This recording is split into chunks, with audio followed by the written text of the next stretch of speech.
2030들이 느끼셨던 한 7, 8년의 이런 폭등장은 기대할 수 없습니다. 절대. 그래서 그걸 감안하시고 투자도 그러니까 적정선에서 할 수밖에 없는 시장 환경이 되겠죠. 드리고 싶은 말씀이 있어요. 국토부 장관님한테.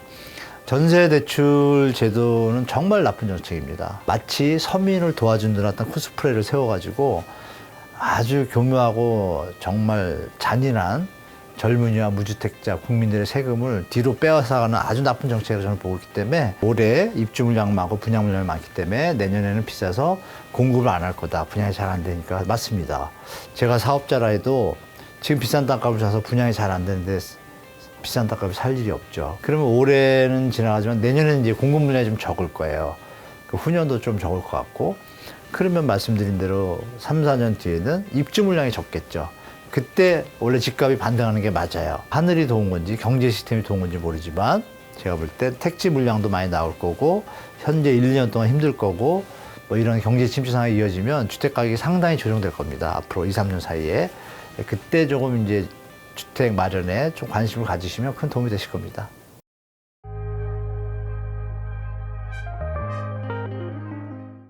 반등 시기라는 건 여러분이 아시겠지만 일단 수요의 이동이 벌어졌습니다. 여러분이 아시는 것처럼 영끌 시절에 어마어마한 젊은 분들이 주택을 뭐 자기 능력에 맞게 하시는 분도 계시지만 집값이 폭등할 거라는 어떤 트라우마 때문에 무리해서 뭐 집을 구매하시는 분도 많아요. 근데 그분들이 원래대로 한다라면 이 몇 년 정도 돈을 모아서 주택 가격이 그냥 정상적인 물가 상승 수준이었다 그러면 몇 년 뒤에 사실 분들인데 미리 다 앞에 사신 거죠. 그러니까 수요의 공백이 일단 생겼습니다.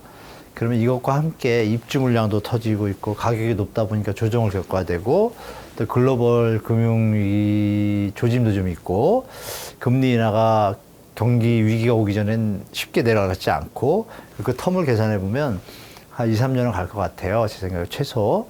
근데 그 뒤에 이제 2, 3년 동안에 거래가 없고 이렇게 좀 횡보되는 시장이 된다라면 그 사이에 이제 조금 자금들이 좀 축적이 되실 거 아닙니까? 그 상태에서 주택 가격이 조금 더 내려왔다고 가정하면 수요와 공급이 일치하는 지점이 옵니다. 그 지점이 이제 2026년도나 7년도인데 이번에는 불행히도 지금 이제 이런 얘기 하시는 분들이 계세요. 지금 이제 올해 입주 물량 많고 분양 물량이 많기 때문에 내년에는 비싸서 공급을 안 할 거다. 분양이 잘 안 되니까. 맞습니다. 제가 사업자라 해도 지금 비싼 땅값을 사서 분양이 잘 안 되는데 비싼 땅값에 살 일이 없죠. 그럼 좀 기다렸다가 싸진 다음에 사가지고 사업을 하겠죠? 그러면 올해는 지나가지만 내년에는 이제 공급 물량이 좀 적을 거예요. 후년도 좀 적을 것 같고, 그러면 말씀드린 대로 3, 4년 뒤에는 입주 물량이 적겠죠. 그때 원래 집값이 반등하는 게 맞아요. 그런데 여러분 들어보셨죠? 3기 신도시 뭐 이런 거, 공공분양 많이 되셨을 거예요. 특히 얼마 전에 발표했죠? 원영 장관 국토부에서 3기 신도시 17만 호 상반기, 올해 상반기에 모두 착공 들어간다. 그러면 착공을 하면 여러분 준공하는데 3년 걸립니다. 23 더하기 3, 2026년. 공교롭게도 지금 이제 시장에 대해서 평소라면 공급이 부족해서 입주 물량이 적어지는 시점에 말씀 주신 것처럼 다시 반등할 때가 오는 게 정상인데 요번엔 조금 다를 것 같다라고 보시는 게 맞겠죠. 그때 되면 공공분양 물량이 이제 그 17만 호뿐이 아니라 여러분 또 들으셨을 거예요. 청년 역세권 50만 호. 거기에다가 또 유휴 택지지구가 있어요. 다 하면 전국적으로 한 120만 호 택지가 있어요. 물량이 많습니다. 그러니까 재개발 재건축이 진행이 좀 더디더라도 공급이 적어지더라도 그게 지금 상쇄를 할 거 아니에요? 그래서 지금 여러분이 겪었던 2030들이 느끼셨던 한 7, 8년의 이런 폭등장은 기대할 수 없습니다. 절대. 그래서 그걸 감안하시고 투자도 그러니까 적정선에서 할 수밖에 없는 시장 환경이 되겠죠. 옥석도 잘 가르쳐야 되고 잘못하면 뭐 표현하는 말로 뭐 물린다 그럴까요? 그런 경우가 생길 수도 있습니다. 왜 주택이 남아 돌지는 않겠지만 주택가격이 비싸가지고 일시적으로 남아 도는 순간이 있죠.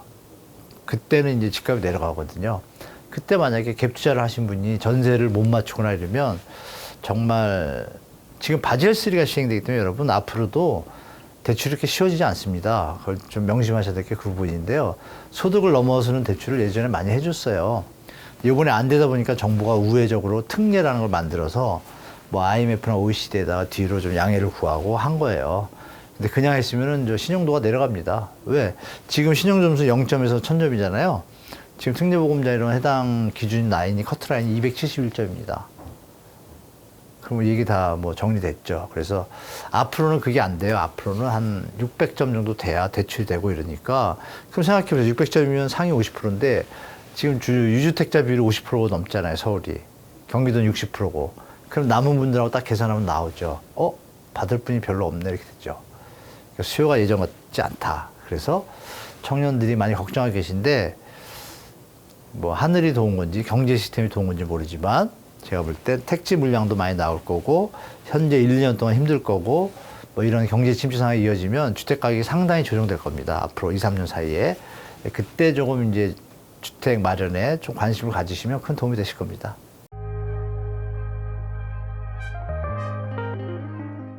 드리고 싶은 말씀이 있어요. 국토부 장관님한테. 전세 대출 제도는 정말 나쁜 정책입니다. 젊은이들의 혈세를 천일의 칠면조라고 있잖아요, 여러분. 칠면조를 천일 동안 맛있는 밥을 줬어요. 뭐 100일만 줄 수도 있겠죠. 100일 줬다가 요리를 해 먹으면 그 칠면조가 먹은 게 좋은 건가요? 살을 찌워가지고. 칠면조한테는 비극이죠. 여러분 전세 대출을 이제 받으시면 받을 땐 좋아요.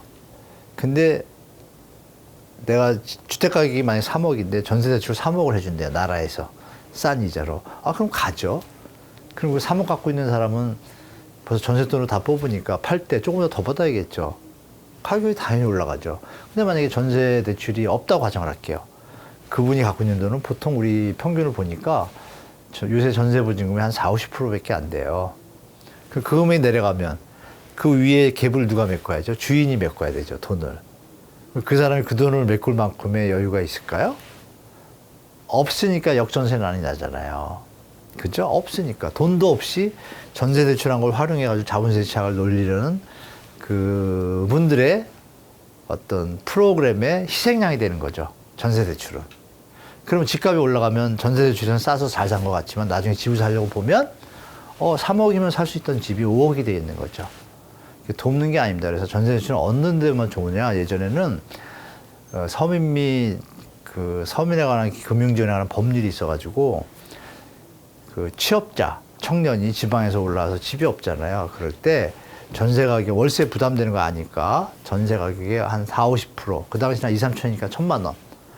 그리고 또 뭐 파산을 했어요. 파산해서 길거리에 앉으면 뭐 회생하기가 힘드니까 정부에서 2, 3천 도와줘서 뭐 조그만 집이라도 살 수 있게. 그러니까 최소한의 거주 생활을 유지할 수 있게 도와주는 정책이 원래 그런 데만 있던 것이 미국의 MBS처럼 그 자산 유동화 증권의 개념으로 도입이 돼가지고 그거를 금융 쪽에 있는 사람들이 이 전세 대출 제도를 활용해서 펌핑하는 거를 알게 된 거예요. 그래서 심지어는 유주택자까지 대출해 줬잖아요. 말이 맞나요? 전세 대출 유주택자 해준다는 게? 그러니까 이 정책하는 사람들이 국민이 안중에 있는 게 아니라 기득권의 이득을 벌어주는데 혈안이 돼 있는 거예요. 그러면 전세 대출을 어떻게 하냐? 나라 돈은 들어가는데 은행이 대출해줘요. 은행은 MBS를 반하고 빠지고 이런 것처럼 전세 대출을 정부가 보증을 서요. 은행은 뭐예요? 누워서 떡 먹기죠. 해주고 이자하고 수수료 먹고. 정부는 우리 세금 가지고 젊은이들한테 집값 펌핑하는 데 도와주는 거예요. 그러면 그 이득을 누가 가져가요? 갭투기 하는 사람들이 가져가잖아요. 그럼 이 시장이 잘 된 거예요? 아니죠. 만약에 전세 대출이 다 없다고 가정할게요. 그럼 지금 전세 대출 낀 만큼 집값이 다 내려오잖아요? 그럼 우리 젊은이나 무주택자들이 집을 살 때 돈이 들잖아요. 갭투기는 없어질 거고. 돈이 들면 나머지 갭투기에서 대출 받을 돈은 대출 안 받아도 되고, 이자 안 내도 되고. 그 돈을 어디다 쓸까요?